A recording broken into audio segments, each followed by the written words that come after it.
Hello students, video class में आपका फिर से स्वागत है। आज के वीडियो क्लास में हम आपके अध्याय 4 के जो एनसीईआरटी की बुक में जो क्वेश्चंस दिए हुए हैं उनको देखने वाले हैं। ठीक है, तो हमने इसके नोट्स देख लिए हैं, तो आपने अच्छे से पढ़ भी लिए होंगे, है ना। तो कुछ क्वेश्चंस अगर आपको मिलते जुलते होंगे तो आपको खुद करने होंगे। ठीक है, उनके आंसर मैं आपको नहीं बताऊँगी। ठीक है, तो चलिए देखते हैं आपका प्रश्न। ये जो कहते हैं, मैंने आपको फिर से बताया था ना कि आप सारांश समरी जरूर पढ़ के जाइएगा। Summary is most important. ठीक है, तो आप इसको समरी जरूर पढ़िएगा। हम हर चैप्टर की जो समरी है उस पर विशेष ध्यान दीजिएगा। ठीक है, तो चलिए फटाफट से आपके पहले क्वेश्चन पे आ जाते हैं। यदि मूलभूत लक्षण ज्ञात ना हो तो प्राणियों के वर्गीकरण में आपको क्या परेशानी महसूस करेंगे। ठीक है, तो अगर हमें मूलभूत लक्षण नहीं ज्ञात होते हैं तो हम सभी जीवों को पृथक रूप से अध्ययन नहीं कर पाएंगे। ठीक है, दूसरा हम लिखेंगे जीवों के मध्य परस्पर संबंध स्थापित करना कठिन होगा। थर्ड हम लिखेंगे एक वर्ग के सभी जंतुओं के केवल एक या दो जीवों के अध्ययन से जानकारी प्राप्त करना संभव नहीं होगा। एंड फोर्थ पॉइंट लिखेंगे अन्य जंतु जातियों का विकास नहीं किया जा सकता। ठीक है, प्रश्न हमारा दूसरा है, यदि आपको एक नमूना दे दिया जाए तो वर्गीकरण हेतु आप क्या कदम अपनाएंगे। ठीक है, तो हम वर्गीकरण हेतु निम्न कदम अपनाएंगे। पहला, संगठन के स्तर यानी लेवल ऑफ ऑर्गेनाइजेशंस को देखेंगे। संगठन का पैटर्न यानी पैटर्न इन ऑर्गेनाइजेशन। सम्मति यानी सेमेट्री को देखेंगे। द्विकोरिक तथा त्रिकोरिक संगठन वो डिप्लोप्लास्टिक है, एंट्रिप्लोप्लास्टिक है। ठीक है, देह गुहा तथा प्रगुहा। ठीक है, वो बॉडी कैविटी और सिलोम, उसमें वो प्रगुही है कि नहीं है, इसमें सिलोम पाई जाती है, किस प्रकार की पाई जाती है उसके आधार पर।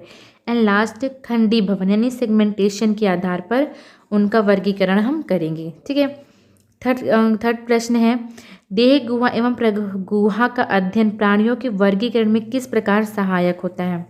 ठीक है, तो आंसर में हम लिखेंगे देह भित्ति एवं कूट गुहा के बीच प्रगुहा की उपस्थिति एवं अनुपस्थिति वर्गीकरण के लिए विशेष है। देह गुहा जब मीसोडर्म में स्तरित रहता है तब इसे सिलोम कहते हैं। इन जिन जंतुओं में सिलोम उपस्थित रहता है उन्हें सिलोमेटा कहते हैं।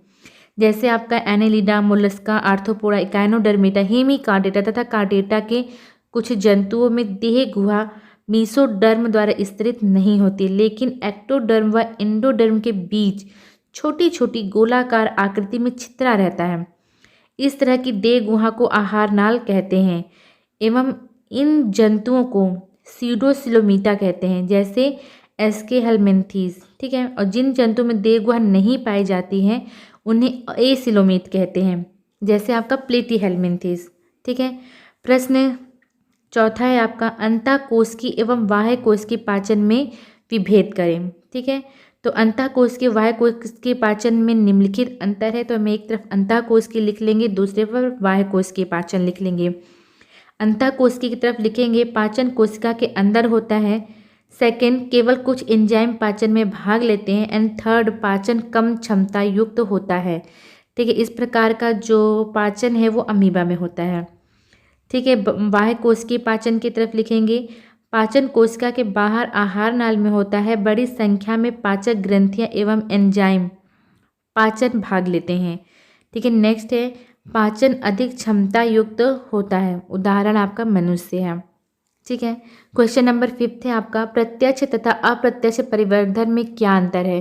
प्रत्यक्ष और अप्रत्यक्ष परिवर्धन मैंने आपको वीडियो क्लास में कितनी बार बताया होगा। ठीक है, तो इसको आप आराम से लिख सकते हैं कि नहीं। सो डोंट स्माइल नहीं करिए, बताइए आप इसे लिख सकते हैं कि नहीं। चलिए कोई बात नहीं, मैं आपको बता देती हूँ। ठीक है, तो एक तरफ आप प्रत्यक्ष परिवर्धन लिख लीजिए, दूसरी तरफ अप्रत्यक्ष परिवर्धन लिख लीजिए। ठीक है, प्रत्यक्ष परिवर्धन की तरफ हम लिखेंगे प्रत्यक्ष परिवर्धन में शिशु वयस्कों के समान होते हैं। ठीक है, मध्यावस्था नहीं पाई जाती है, इनमें लार्वा भी नहीं पाया जाता। ठीक है, प्रत्यक्ष परिवर्धन हम किसे कहते हैं कि जो कहते शिशु होता है वो सेम टू सेम वयस्क के समान होता है, इसमें कोई भी लार्वावस्था नहीं पाई जाती। ठीक है, आपका उदाहरण हो गया हाइड्रा, केचुआ, मनुष्य। अप्रत्यक्ष परिवर्धन की तरफ हम लिखेंगे अप्रत्यक्ष परिवर्धन में शिशु वयस्कों के समान नहीं होते हैं, वयस्क बनने से पूर्व शिशु एक या अधिक मध्यावस्थाओं से गुजरता है। एंड थर्ड है, इनमें लार्वावस्था पाई जाती है। ठीक है। प्रश्न छठा है आपका, परजीवी प्लेंटिहेल्मिन्थेस के विशेष लक्षण बताइए। ठीक है, तो ये मैं नहीं बताऊंगी, ये आपको खुद से लिखना है।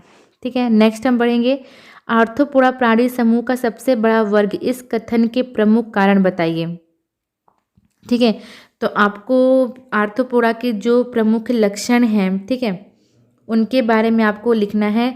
तो हमने ढेर सारे आर्थ्रोपोडा संघ के लक्षणों के बारे में पढ़ा है। ठीक है, आपको ये भी पता है कि आर्थ्रोपोडा कहते हैं प्राणी समूह का सबसे बड़ा वर्ग क्यों है, क्योंकि इसमें जितने भी कीट हैं उनको रखा गया है। ठीक है, और अब तक सबसे ज़्यादा कीटों की जातियाँ ज्ञात हुई हैं।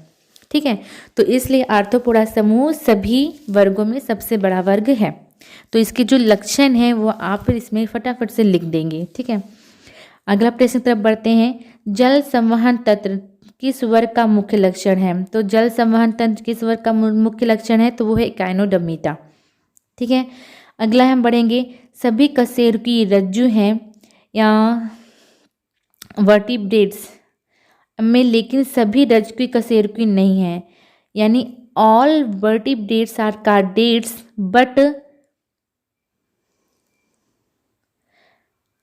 But all chordates not vertebrates. ठीक है, तो इसका आंसर हम लिखेंगे, सभी कार्डेट्स में पृष्ठ रज्जु नोटोकार्ड पाई जाती है। कार्डेट्स के अंतर्गत यूरोकार्डेटा तथा सेफेलोकार्डेटा, ठीक है, तथा वर्टिब्रेटा सम्मिलित हैं। कशेरुकियों में पृष्ठ रज्जु भ्रूणीय अवस्था में पाई जाती है।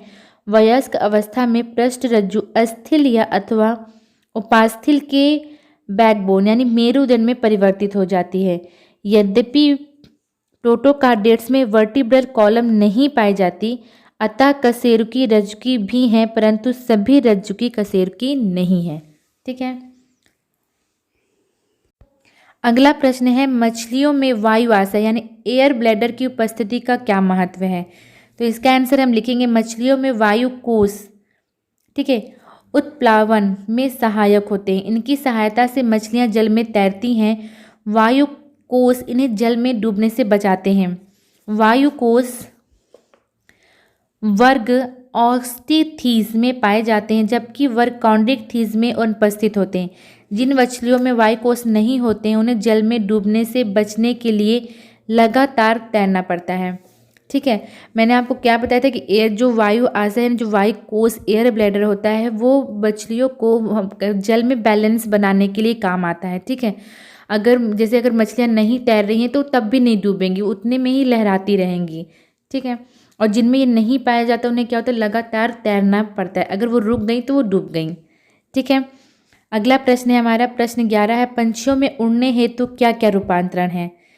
ठीक है, तो पंछियों में उड़ने हेतु निम्न रूपांतरण है। पहला है अग्रपाद रूपांतरित होकर पंख बनाते हैं। दूसरा है अंतः कंकाल की लंबी अस्थियां खोखली तथा वायु कोश युक्त होती है, जिससे शरीर हल्का रहता है। थर्ड है मूत्राशय अनुपस्थित होता है। फोर्थ है उड़ने में सहायक पेशियां विकसित होती हैं। ठीक है, क्वेश्चन नंबर 12, अंडजनक तथा जरायुजु द्वारा उत्पन्न अंडे या बच्चे संख्या में बराबर होते हैं, यदि हाँ तो क्यों, यदि नहीं तो क्यों। ठीक है, तो आंसर लिखेंगे, नहीं, अंडजनक जंतुओं में अंडे से बच्चा मादा शरीर के बाहर अर्थात बाह्य वातावरण में विकसित होता है, अतः बहुत से अंडों को नष्ट होने की संभावना होती है। इसलिए ये जंतु अधिक संख्या में अंडे देते हैं। ठीक है, जरायुज विविपोरस जंतुओं में भ्रूण का विकास मादा के शरीर के अंदर होता है, अतः केवल एक या कुछ बच्चे ही उत्पन्न होते हैं। ठीक है, नेक्स्ट क्वेश्चन है, निम्नलिखित में से शारीरिक खंडीभवन किसमें पहले देखा गया है। तो शारीरिक खंडीभवन पहले किसमें देखा गया है, एनेलिडा में, राइट। फिर निम्न का मिलान कीजिए। ठीक है, पच्छद यानी ओपरकुलम, ओपरकुलम आपका किस में पाया जाता है, ओपरकुलम आपका ऑस्टिकथीज में। ठीक है, तो आप एक लगाएंगे लास्ट वाले में।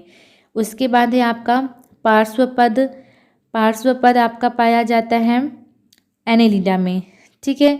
सल्क स्केल्स किस में पाए जाते हैं, तो स्केल्स आपका पाया जाता है, किस में पाया जाता है आपका रेप्टिलिया में, ठीक है।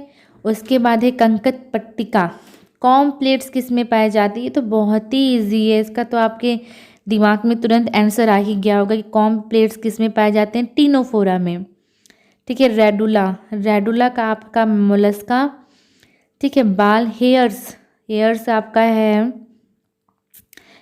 आपका है मेमेलिया, ठीक है। कीप कोशिका किसका लक्षण है, तो कीप कोशिका आपका है पोरीफेरा का है।